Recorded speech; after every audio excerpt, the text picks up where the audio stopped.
have the humans who are betting caught up to what the Chiefs are. Chiefs will win if they have to. Like when a push comes to shove, probably get the dub.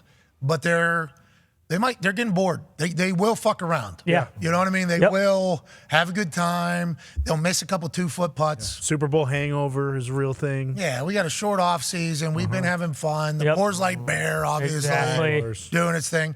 But then, we need 10 here in the fourth quarter. Cool. Sure. I forgot we're doing this. Sounds good. Let's play football right now. Okay. We'll get it in 3 minutes. All right.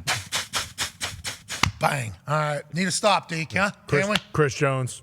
Defense player of the year. Coming through. He just tweeted this. D lineman for the Kansas City Chiefs said, I'm going to win defense player of the year next year. I fucking love it. I absolutely enjoy the thought of people putting things into the universe. And everybody talks about how people can speak things into existence. Like, that guy seems to speak things into existence. That guy does all that.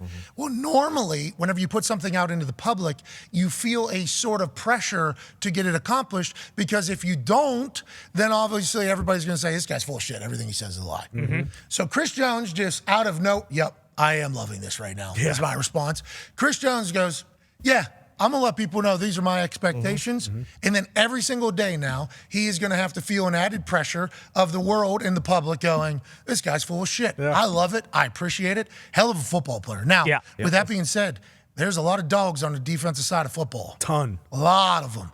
A lot of incredible athletes, freaks that are trying to get to the quarterback. Not that Chris Jones isn't one of them, but winning one of those awards is very difficult. But I like his confidence. I like that he's putting it out there, and I can't wait to watch this Chiefs team play football again. Yeah, and last year it did feel like people wouldn't talk about him. Like it was Micah and Nick Bosa. It was those two. He was third in voting. Yeah, and he was the other finalist for Defensive Player of the Year. So he's been there. He's close. It's not like this guy hasn't been performing well. Now all of a sudden he's saying, hey, I'm going to be the Defensive Player of the Year. Like he's a stud. So Stone Cold Chris Jones. What? That's what they said, right? It's also almost kind of a detriment to him because, even if he's incredible, like he almost has to have like a 19-sack season, because no matter what he does, it's always going to get outshined by whatever Mahomes and Kelsey are doing on offense. So like he every year has to have the best year of his career in order to even be in the conversation to win it. So he will get a lot of primetime games. For sure. He is obviously a member of the Chiefs, and the Chiefs are currently in the middle of a potential dynastic run. For sure. Have to recognize that. We're in the middle of potentially watching a dynasty, and we have to enjoy it, and we should appreciate it. But to your point, when you're on primetime, there's a lot of pieces that are done about your team, a lot of interviews that are done about your team. Chris Jones, let's hope he gets a bunch of those this upcoming year that helps boost the voting to potentially win Defense Player of the Year. But when you got potentially the next best football player of all time on your team, it's going to be hard for people not to focus on, like, look what this dude has accomplished already, what he is doing tonight. And then Travis Kelce is going to go down as probably the best at his position as well in the history in almost everybody's eyes. It's getting to the point where people are like starting to think that. Hard not to be like, hey, we're witnessing greatness here. And then you got to pay attention a little bit to the team that you're playing against. Right. Got to get a Jared Goff special in there. Got to get a Dane Campbell special in there. So whenever you're talking about the amount of pieces that like TVs and the reason primetime games are so awesome for organizations is because how much you learn about the organizations in the little interviews and the stats and everything like that gets projected to the entire world. Always good for business to be on a primetime.